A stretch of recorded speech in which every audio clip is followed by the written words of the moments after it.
Dracula, Bram Stoker.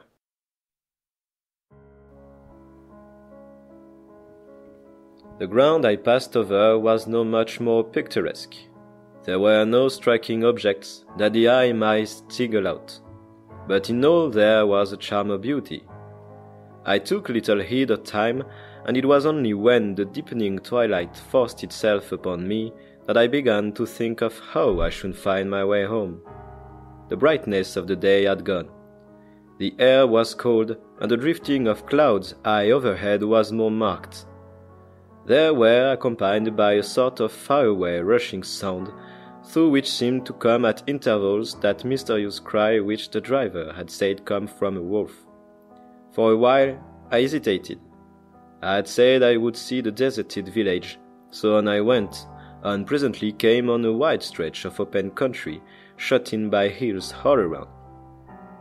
Their sides were covered with trees, which spread down to the plain, dotting, in clumps, the gentler slopes and hollows which showed here and there.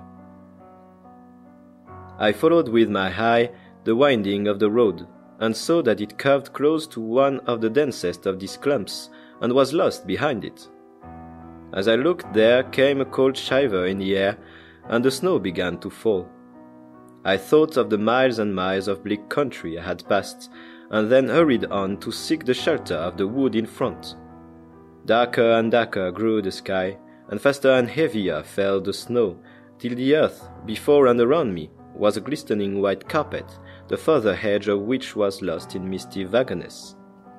The road was bare but crude, and when on the levels its boundaries were not so marked as when it passed through the cuttings, and in a little while I found that I must have strayed from it, for I missed underfoot the hard surface, and my feet sank deeper in the grass and moss. Then the wind grew stronger, and blew with ever-increasing force, till I was fain to run before it. The air became icy cold, and in spite of my exercise I began to suffer. The snow was now falling so thickly, and whirling around me in such rapid eddies, that I could hardly keep my eyes open.